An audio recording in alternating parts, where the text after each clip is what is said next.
Shalom. Saya senang sekali siang hari ini berdiri di hadapan teman-teman yang berjiwa muda, on fire di dalam Tuhan. Yang sepakat katakan amin. Yang semua yang menyala-nyala katakan amin. Yang di atas katakan amin. Kok pelan? Belum pada makan ya? Ya, pagi hari ini saya akan sampaikan kebenaran firman Tuhan, tidak terlalu panjang karena kalau saya panjang kalian gak makan siang. Kak Budi akan menyampaikan dengan sangat panjang. Lukas 19 ayat 1 sampai 10. Lukas 19 ayat 1 sampai 10. Hari ini kita akan belajar bagaimana gaya hidup baru di dalam Kristus. Nah, semua dari kita mungkin sudah gak asing dengan Lukas 19 ayat 1 sampai 10 karena firman Tuhan hari ini berbicara atau menceritakan tentang Sakeus. Ada lagunya ya, Sakeus orang pendek. Nah gitu ya, kalau teman-teman yang sekolah minggu pasti familiar dengan lagu ini. Oke, saya akan bacakan Lukas 19 ayat 1 mulai. Sakeus, Yesus masuk ke kota Yeriko dan berjalan terus melintasi kota itu. Di situ ada seorang bernama Sakeus, kepala pemungut cukai, dan ia seorang yang kaya. Ia berusaha untuk melihat orang apakah Yesus itu, tetapi ia tidak berhasil karena orang banyak, sebab badannya pendek. Maka berlarilah ia mendahului orang banyak, lalu memanjat pohon ara untuk melihat Yesus yang akan lewat di situ. Ketika Yesus sampai ke tempat itu, ia melihat ke atas dan berkata, Sakeus, segeralah turun, sebab hari ini aku harus menumpang ke rumahmu. Lalu Sakeus segera turun dan menerima Yesus dengan sukacita. Tetapi semua orang yang melihat hal itu bersungut-sungut katanya, ia menumpang di rumah orang berdosa. Tetapi Sakeus berdiri dan berkata kepada Tuhan, Tuhan, setengah dari milikku akan kuberikan kepada orang miskin. Dan sekiranya ada sesuatu yang kuperas dari seorang akan kukembalikan 4 kali lipat. Kata Yesus kepadanya, hari ini telah terjadi keselamatan kepada rumah ini. Karena orang ini pun anak Abraham, sebab anak manusia datang untuk mencari dan menyelamatkan yang hilang. Oke, saya akan bagi perikop ini menjadi 3 bagian. Teman-teman mungkin akan coba sambil mendengarkan, sambil menginterview. Kita ada di bagian yang mana nih ya? Bagian yang pertama ada di ayat 1 dan 2. Yesus masuk ke kota Yeriko dan berjalan terus melintasi kota itu. Di situ ada seorang bernama Sakeus, kepala pemungut cukai, dan ia seorang yang kaya. Yang pertama adalah, kalau kita lihat arti kata dari Yeriko adalah kota yang berbau harum. Ya. Tapi tahukah teman-teman di tempat ini, di tengah kota yang berbau harum, itu ada seorang yang bernama Sakeus. Seorang yang dikatakan pemungut cukai, yang merugikan banyak sekali dari orang Israel pada masa itu. Mungkin hal yang sama dengan kehidupan setiap kita. Kita merasa kita itu sebetulnya berada di lingkungan yang baik. Atau kita sudah melakukan banyak hal yang baik di dalam kehidupan kita. Kita sudah doa, kita sudah datang kebaktian, kita sudah membaca firman, kita sudah kayaknya lakukan banyak hal. Tetapi dalam kehidupan kita itu kita punya banyak pergumulan yang kayaknya enggak selesai-selesai di dalam kehidupan kita.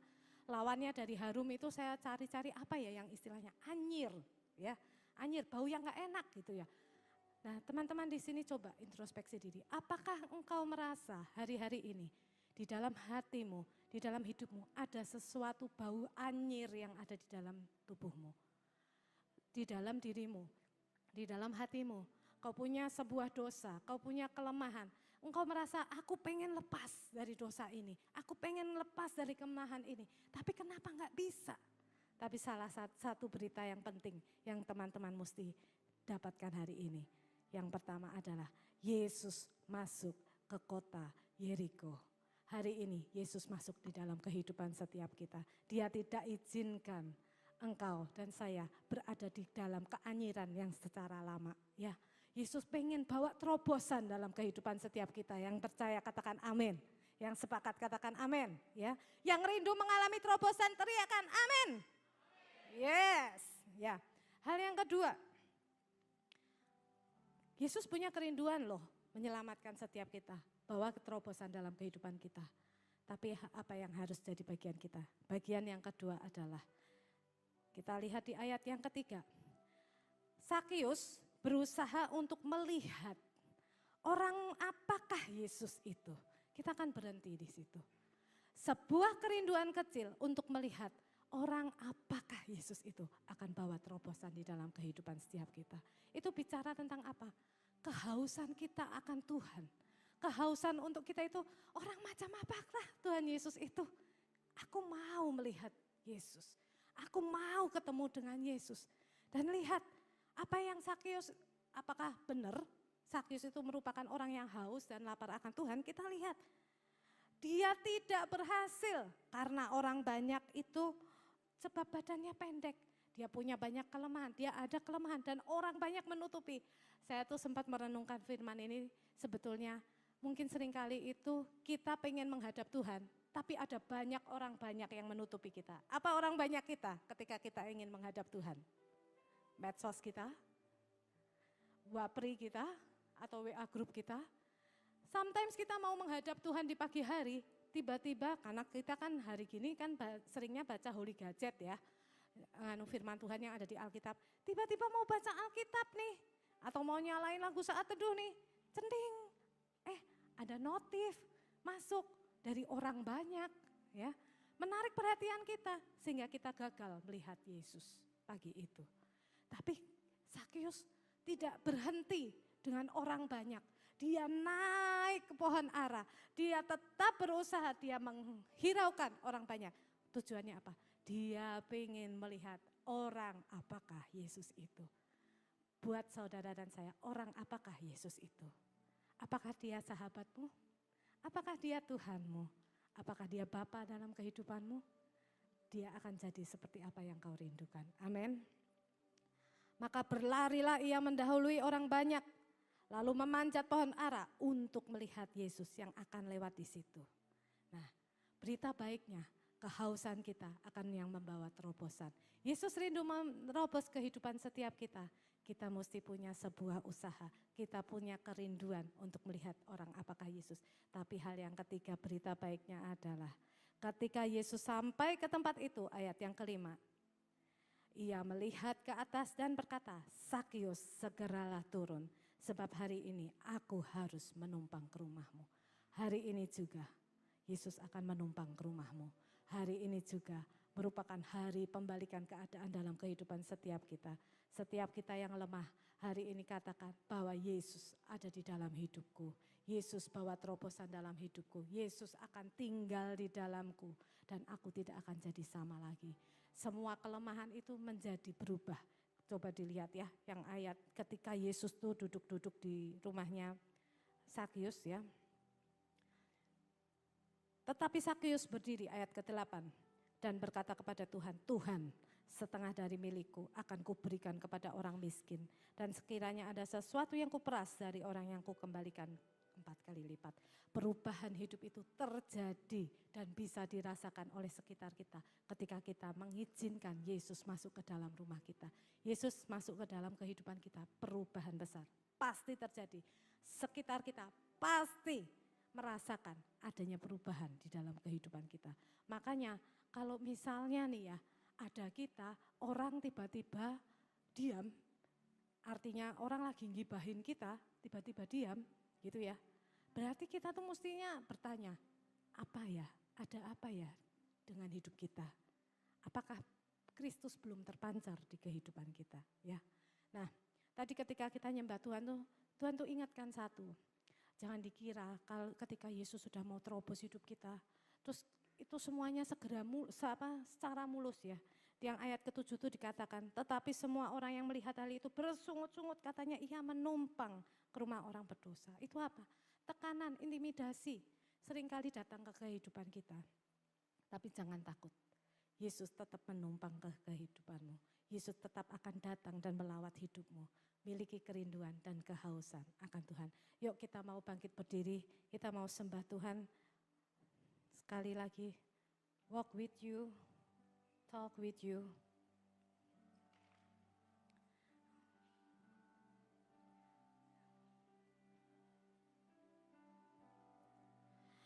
I walk with you. and talk with you, hear you speaking, Feel you breathing, walk with you and talk with you.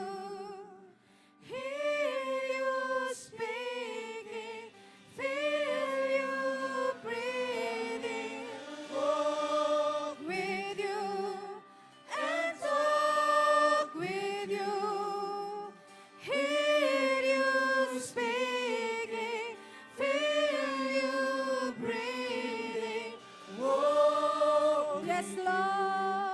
and talk. Amen, amen.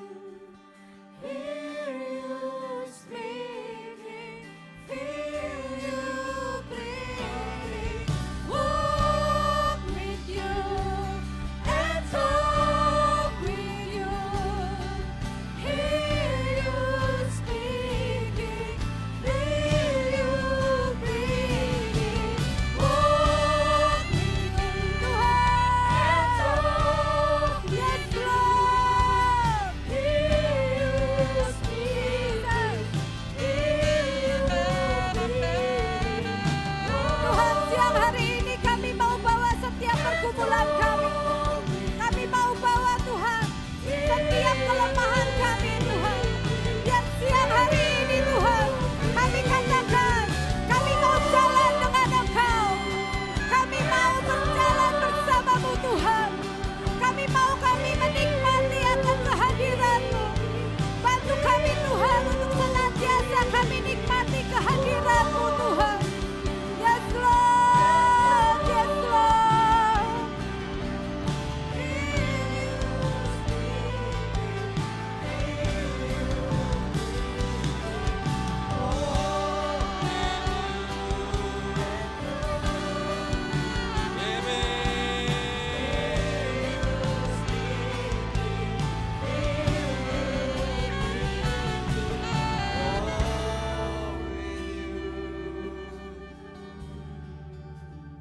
Terima kasih Tuhan buat pagi hari ini. Kalau Sakeus dia berjumpa dengan Kristus dan hidupnya diubahkan. Apa halangannya buat setiap kami diubahkan? Apa halangannya hidup kami mengalami perkara-perkara yang ajaib? Terima kasih Tuhan. Terima kasih Tuhan. Biar terus bekerja di tengah-tengah kami. Dalam nama Yesus kami berdoa. Semua yang diberkati Tuhan katakan, amin. Saudara, saya mau lanjutkan. PowerPoint-nya simpan aja for the next time. Saudara, mungkin saudara katakan, tadi Kak Pauline sampaikan bagus sekali, ya kan ada sebuah kata yang menarik, orang macam apakah Yesus itu? Mungkin ayatnya ditunjukkan aja. Tadi Lukas pasal yang 19. Bisa bantu saya supaya saya nggak usah cari di sini. Orang macam apakah Yesus itu? Sudah ada? Ya. Ia berusaha untuk melihat orang apakah Yesus itu. Tetapi ia tidak berhasil karena orang banyak sebab badannya pendek. Satu klausa yang menarik adalah dikatakan seperti ini di ayat yang ketiga. Ia berusaha untuk melihat orang apakah Yesus itu. Orang apakah Yesus itu menurut setiap saudara? Hari itu Yesus tanya kepada murid-muridnya, menurut kamu, who am I? Menurut kamu, siapa aku? Oh, engkau adalah Elia. Engkau adalah Yeremia. Banyak orang katakan bahwa engkau adalah seperti nabi-nabi yang luar biasa. But, menurut kamu, aku siapa? Hari itu, tiba-tiba Petrus, dia katakan, you are the Messiah, the Son of living God. Yesus katakan kayak gini, itu ada di Matius 16. Yesus katakan, bukan kamu yang berkata-kata, tetapi Bapakku yang mewahyukan itu di dalam kehidupan. Saudaraku, kadangkala kita ini punya kepercayaan yang salah dengan pribadi Yesus. Kekristenan menikmati yang namanya kepercayaan yang salah. Sehingga kita tidak menikmati semua anugerah, semua apapun yang Yesus lakukan. Kenapa Zakius mengalami hal yang ajaib? Kenapa Petrus mengalami hal yang luar biasa di Matius 16? Karena dia mengenal siapa Yesus. Karena dia mengenal siapa itu Yesus sendiri. Markus 6 ayat 53 saya mau bacakan. Markus 6 ayat 53, setibanya di seberang Yesus dan murid-muridnya mendarat di Genesaret dan berlabuh di situ. Ketika mereka keluar dari perahu, orang segera mengenal Yesus. Detik di mana mereka mengenal Yesus, maka ayat ini kan luar biasa. Ketika mereka keluar dari perahu, orang segera mengenal Yesus. Yesus seperti apa yang saudara dan saya kenal? Yesus seperti apa yang saudara dan saya ketahui? Karena itu akan menentukan saudara akan mengalami sejauh apa Injil itu. Orang banyak katakan ketika mereka keluar dari perahu, mereka segera mengenal epiginosko. Mengenal Yesus. Maka berlari-larilah mereka ke seluruh daerah itu dan mulai mengusung orang-orang sakit di atas tilamnya kepada siapa? Kepada Yesus. Di mana saja kabarnya ia berada. Kemanapun ia pergi, ke desa-desa, ke kota-kota, atau ke kampung-kampung, orang meletakkan orang-orang sakit di pasar dan memohon kepadanya supaya mereka diperkenankan hanya menjamah jubah-jubahnya saja. Dan semua orang yang menjamahnya menjadi sembuh. Kenapa mereka mengalami hal-hal yang ajaib di dalam Kristus? Karena mereka mengenal Yesus. Kenapa Zakius mengalami perubahan hidup yang dramatis? Karena dia mengenal Yesus. Karena dia berjumpa dengan Yesus. Pengenalan kita sama Yesus itu menentukan, saudaraku. Lebih dari apapun juga. Mungkin saudara punya pasangan, percayalah. Pengenalan saudara sama Yesus itu harusnya yang menguasai hidup setiap kita. Nanti kita akan lihat bagaimana orang-orang yang ada di sekeliling Kristus. Mereka mengalami hal-hal yang ajaib. Kenapa? Karena mereka mengenal Yesus. Tadi sudah dimulai. Bahwa Zakius mengalami perubahan hidup. Karena dia mengenal Yesus itu. Mari kita lihat yang berikutnya. Siapa lagi yang mengalami perubahan karena mengenal Yesus? Markus pasal yang kelima. Ayat yang ke-25. Firman Tuhan katakan seperti ini. Markus pasal yang kelima, kalau sudah baca kitab Markus, sudah akan ketemu bagaimana apa yang dilakukan oleh Yesus. Mulai dari orang yang terikat dengan roh jahat yang ada di Gerasa, lalu ada cukup banyak di satu pasal itu sudah akan ketemu bagaimana Kristus begitu luar biasa mengerjakan hal-hal yang ajaib. Markus pasal yang kelima adalah di situ seorang yang 12 tahun lamanya menderita sakit pendarahan.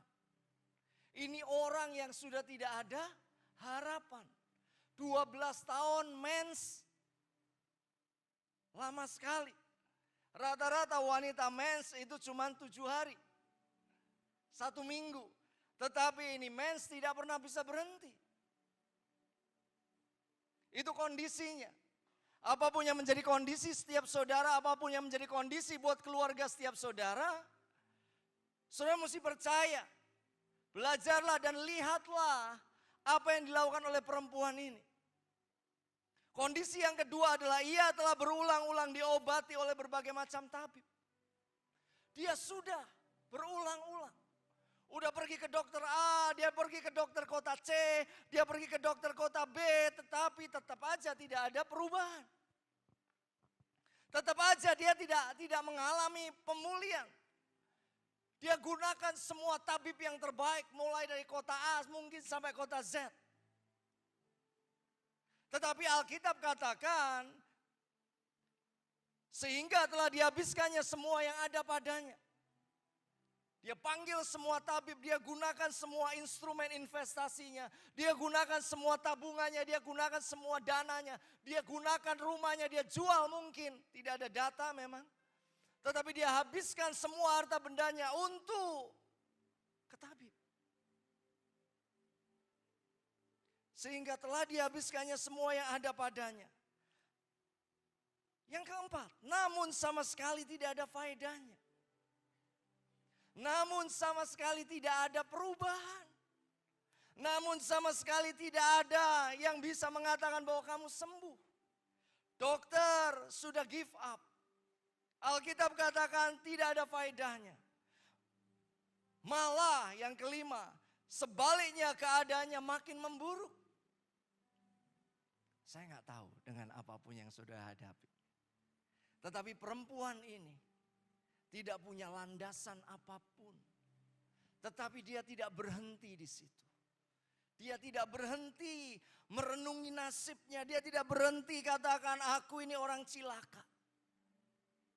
Aku ini orang yang sengsara. Aku ini orang yang binasa. Ayat 27 itu ayat yang menarik. Dia sudah mendengar berita-berita tentang siapa? Dia sudah mendengar berita-berita tentang Yesus. Dia bukan cuma mendengar satu berita tentang Yesus. Dia mendengar berita-berita tentang Yesus. Di kota A dia berjumpa dengan seorang perempuan yang kedapatan berzina. Dia mendengar kisah itu. Bagaimana Yesus katakan, jangan berbuat dosa lagi, pergi. Dan perempuan itu dimerdekakan. Dia mendengar di kota B, dia ketemu dengan Zakius juga. Bagaimana sang pemungut cukai, dia gunakan kekuasaannya untuk menekan warga. Orang-orang yang dikasihnya itu ke orang-orang Israel.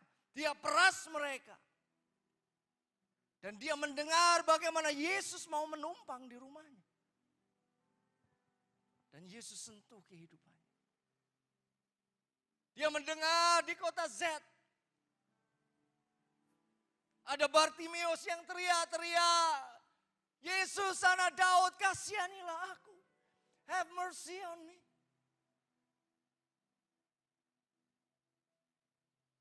Dan Tuhan sembuhkan dia. Dan Tuhan lakukan sesuatu yang ajaib. Tuhan lakukan sesuatu yang ajaib. Dia mendengar berita-berita tentang Yesus. Apa yang saudara dengar hari-hari ini? Apa yang saudara dengar? Apakah yang saudara dengar hari ini Tuhan sayang, besok Tuhan tidak sayang dengan saudara? Hari ini seolah-olah Tuhan baik, tapi besok Tuhan bisa tidak baik dengan kita. Apakah itu yang saudara dengar? Saudaraku, sehingga kita nggak berani datang kepada Tuhan. Perempuan ini tidak peduli dengan apa yang terjadi dengan tubuhnya. Tetapi pada waktu dia mendengar berita-berita tentang Yesus, dia kejar, harusnya. Perjanjian lama mencatat harusnya orang yang tidak tahir atau orang yang keluar lelehannya itu, keluar darah menstruasinya, dia tidak boleh kumpul dengan orang banyak. Dan dia kalau mau datang dia harus ngomong najis, najis, najis. Tetapi hari itu dia tidak pedulikan. Kenapa? Karena dia mendengar berita-berita tentang Yesus. Oh Yesus di kota A dia terima semuanya. Dan dia mengalami keajaiban. Detik di mana dia mendengar berita-berita tentang Yesus, lahir sebuah iman. Maka di tengah-tengah orang banyak itu ia mendekati Yesus dari belakang dan menjamah jubahnya. Apapun kondisi kita, apapun permasalahan kita, apapun yang kita hadapi, Yesus yang sama adalah Yesus yang luar biasa. Kalau perempuan ini mengalami keajaiban, kalau perempuan ini mengalami terobosan, kalau perempuan ini mengalami pertolongan Tuhan, kenapa? Karena mendengar berita-berita tentang Yesus. Apa halangannya buat saudara dan saya? Apa yang saudara dengar tentang Yesus? Apa yang saudara dengar tentang Yesus? Detik di mana dia mendengar berita tentang Yesus, disitulah imannya muncul. Karena iman timbul dari pendengaran. Pendengaran akan apa? Bukan firman Tuhan, tetapi firman Kristus. Dia ngomong, wow, di kota itu Tuhan sembuhkan. Apa halangannya? Apa halangannya? Apa halangannya untuk aku ngalami keajaiban? Kenalah Yesus. Kenalah Yesus. Maka kita akan lihat keajaiban supranatural terjadi melalui hidup kita dan di dalam kita. Mungkin saudara datang hari ini, pagi ini katakan, orang tuaku sedang sakit. Apakah mungkin bisa mengalami kesembuhan? Mari kita lihat contoh berikutnya. Matius pasal yang ke-8. Matius pasal yang ke-8. Mulai dari ayat yang ke-5. Yesus menyembuhkan hamba seorang perwira di Kapernaum. Mungkin ada sebuah pergumulan orang tuamu, Kak, saya kan di Jogja. Tapi orang tuaku ada di daerah. Apakah mungkin keajaibannya bisa berlangsung? Mari kita lihat. Matius 8 ayat yang ke-5. Ketika Yesus masuk ke Kapernaum, datanglah seorang perwira mendapatkan dia dan memohon kepadanya. Tuan, hambaku terbaring di rumah karena sakit lumpuh.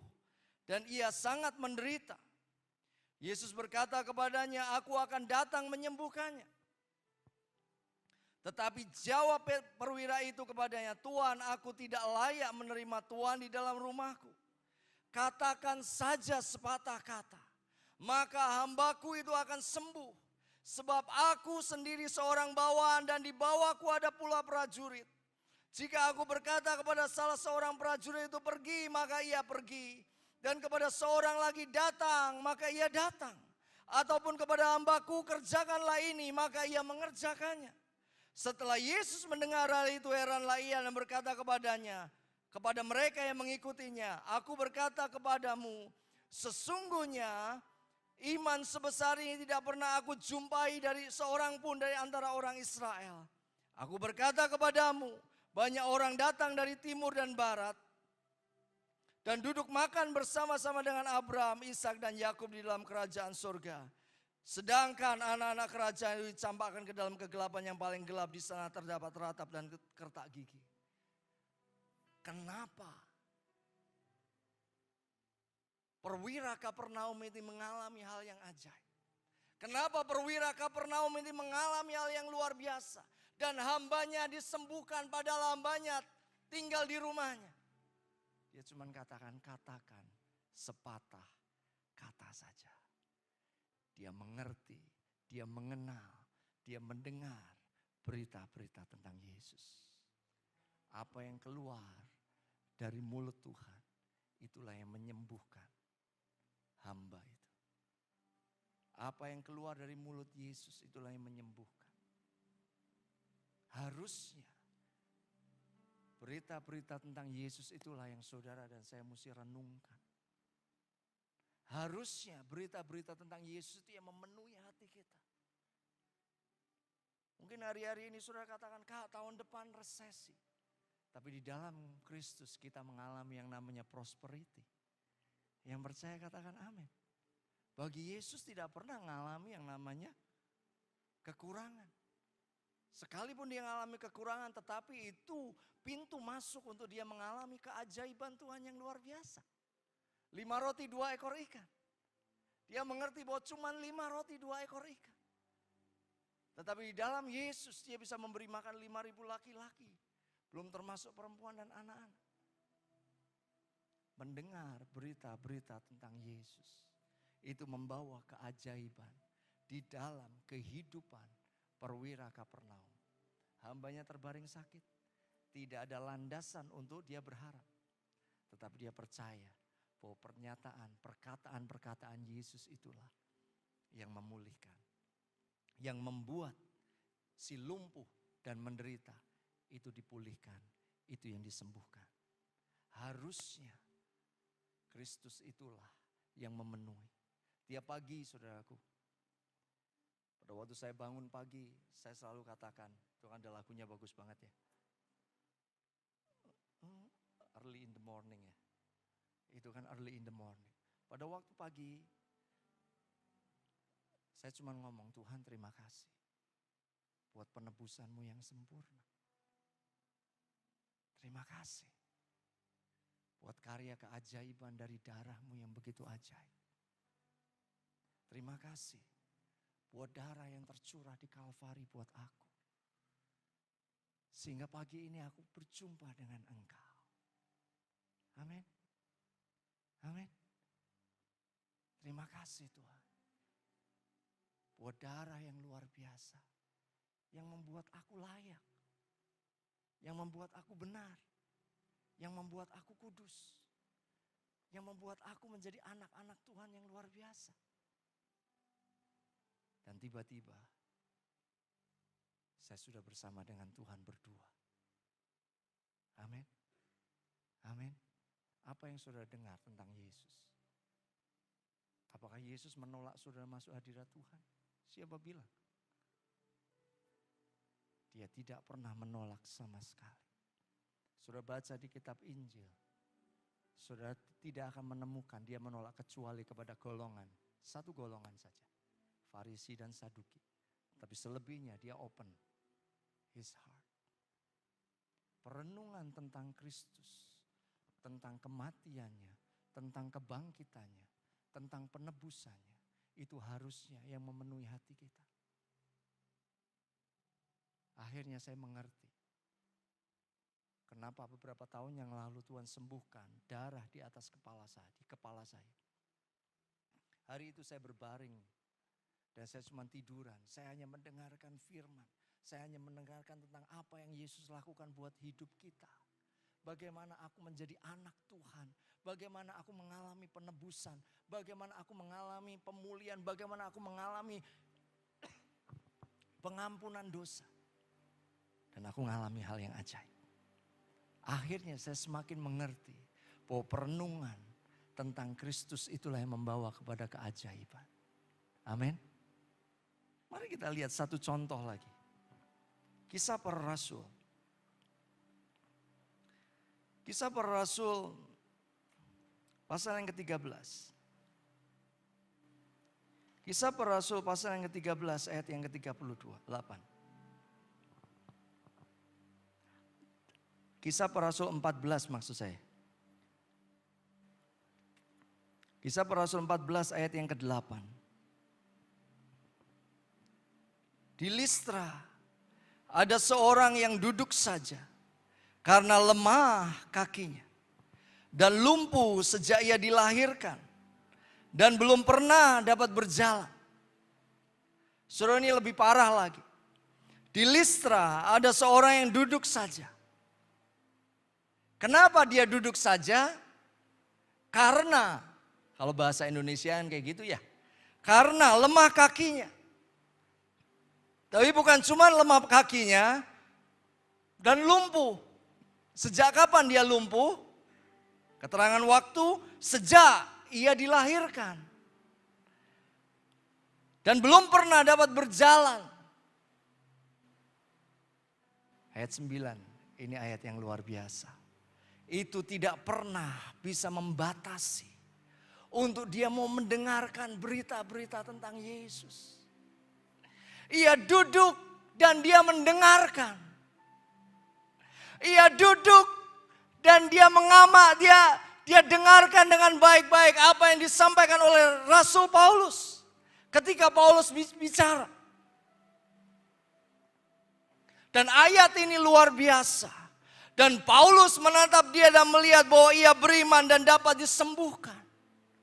Dari mana dia mendapatkan iman itu muncul? Pada waktu dia mendengarkan apa yang disampaikan Rasul Paulus. Apa yang disampaikan Rasul Paulus. Ayat yang ke-7 dikatakan.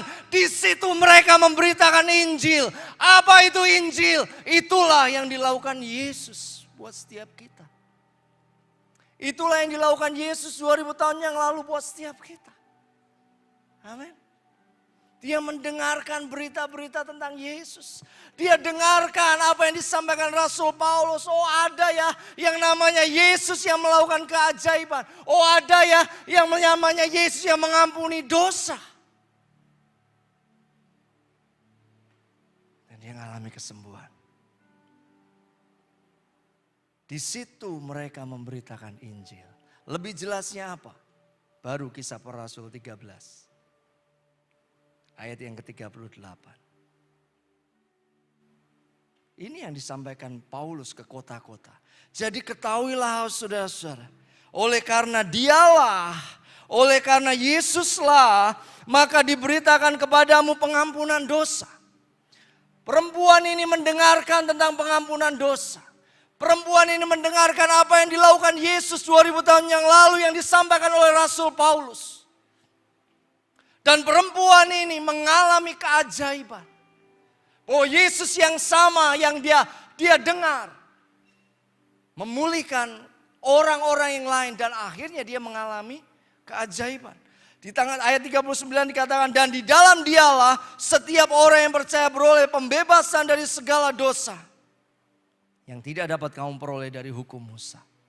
Dia mendengarkan apa yang disampaikan oleh Rasul Paulus. Dan dia mengalami kesembuhan. Dia mengalami pemulihan. Dia mengalami penebusan. Dengarkan berita-berita tentang Yesus. Kunci perempuan ini. Dia mendengarkan apa yang disampaikan oleh Rasul Paulus. Tadi pagi salah satu pemimpin dia juga anggota Komsel saya, dia cerita. Hari Jumat kemarin, saya pelayanan di Purworejo. Saya sampaikan yang sama. Ada seorang pemain shofar, dia datang dalam kondisi vertigo, migrain berat. Dan dia cerita, hari itu dia mengalami yang namanya kesembuhan. Tiba-tiba dia ngerasain di kepalanya ada yang hangat, menyentuh. Dan hari Jumat kemarin, waktu persekutuan di minggu Jumat kemarin, saya nyampaikan Jumat sebelumnya. Dia sudah melayani tanpa rasa sakit sedikit pun.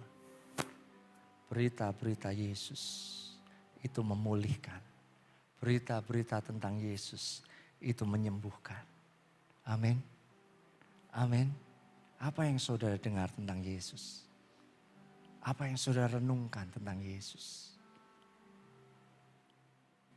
Saya mau bawa setiap saudara untuk mencintai kebenaran firman. Karena Yesus lakukan perkara-perkara yang ajaib melalui firman-Nya. Amin. Mari kita lihat satu lagi.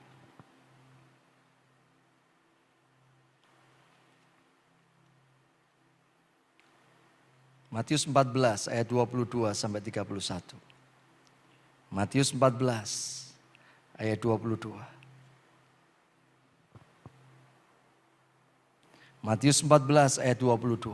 Sesudah itu Yesus segera memerintahkan murid-muridnya naik ke perahu dan mendahuluinya ke seberang. Sementara itu ia menyuruh orang banyak pulang. Dan setelah orang banyak itu disuruhnya pulang, Yesus naik ke atas bukit untuk berdoa seorang diri. Ketika hari sudah malam, ia sendirian di situ. Perahu murid-muridnya sudah beberapa mil jauhnya dari pantai dan diombang-ambingkan gelombang karena angin sakal. Kira-kira jam 3 malam, jam 3 pagi itu ya tepatnya, datanglah Yesus kepada mereka berjalan di atas air. Ketika murid-muridnya melihat dia berjalan di atas air, mereka terkejut dan berseru, itu hantu. Lalu berteriak-teriak karena hantu. Tetapi segera Yesus berkata kepada mereka, tenanglah, aku ini, jangan takut. Lalu Petrus berseru menjawab dia, Tuhan, apabila engkau itu, suruhlah aku datang kepadamu berjalan di atas air. Ayat 29, saya suka ayat ini. Kata Yesus, datanglah. Dia dengarkan berita tentang Yesus. Yesus ngomong, come. Pada waktu Yesus ngomong datanglah. Dia ngomong, oke, kamu ngomong datang. Tiba-tiba air freezing. Dia bisa berjalan di atas air. Dia berjalan di atas air. Dan dia bisa berjalan di atas air. Dia berjalan di atas yang namanya kemustahilan. Kenapa? Karena dia mendengar berita-berita tentang Yesus. Dia mendengar berita-berita yang ajaib, yang keluar dari mulut Allah. Petrus berjalan di atas kemustahilan.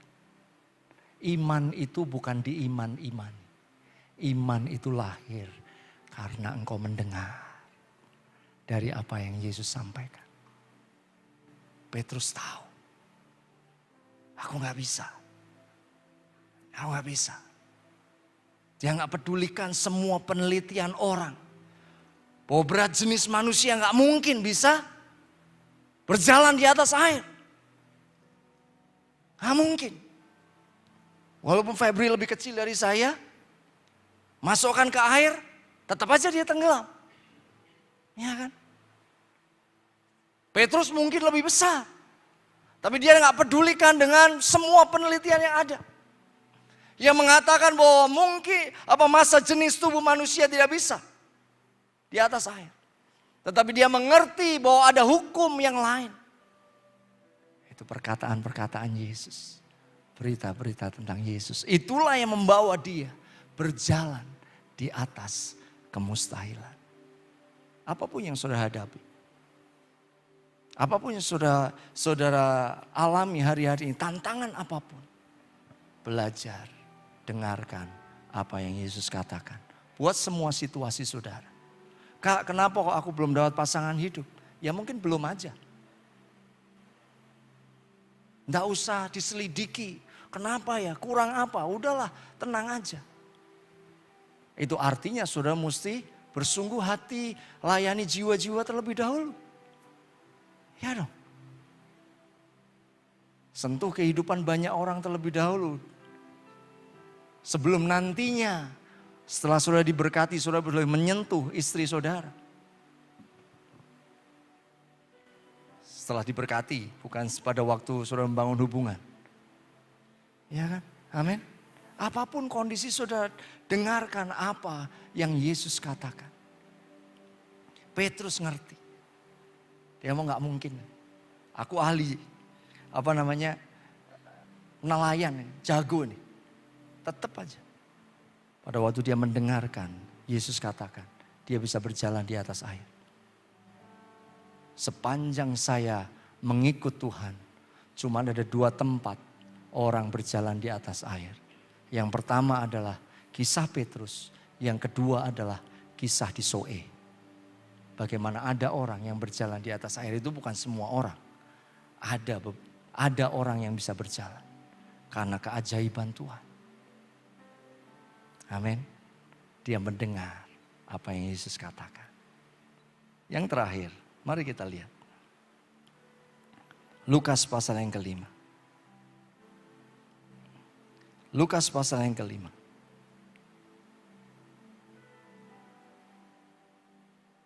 Ayat yang keempat. Lukas pasal yang kelima ayat yang keempat. Setelah selesai berbicara, ia berkata kepada Simon, bertolaklah ke tempat yang dalam dan tebarkanlah jalamu untuk menangkap ikan. Simon menjawab, Guru, sepanjang malam kami telah bekerja keras dan kami tidak menangkap apa-apa. Telah sepanjang malam kami gunakan semua daya upaya. Kami gunakan semua keahlian kami untuk menangkap ikan dan kami tidak mendapatkan apa-apa. Tapi ayat ini luar biasa. Tetapi karena engkau menyuruhnya, aku akan menebarkan jala juga. Dia mendengarkan berita-berita tentang Yesus. Dia katakan, aku sudah berjuang. Aku sudah lakukan yang terbaik semuanya, tetapi aku gak bisa. Tapi engkau mengatakan, tebarkan sebelah kanan. Maka kamu akan lihat keajaiban. Dan dia lihat keajaiban. Amin. Dia lihat keajaiban. Kondisi apapun, Tuhan bisa ubahkan hidup setiap kita. Kondisi apapun. Perempuan sakit pendarahan diubahkan. Petrus mengalami keajaiban. Petrus berjalan di atas air. Hamba dari Kapernaum mengalami terobosan. Zakius hatinya diubahkan. Apa halangannya buat setiap saudara? Dengarkan berita-berita tentang Yesus. Dia masih bekerja sampai hari ini. Dia masih bekerja untuk melakukan sesuatu di dalam hidup setiap kita. Amin. Amin. Dengarkan berita-berita tentang Yesus. Jangan dengarkan berita-berita tentang dunia. Dengarkan berita-berita tentang Yesus. Mari bangkit berdiri, kita datang sama Tuhan.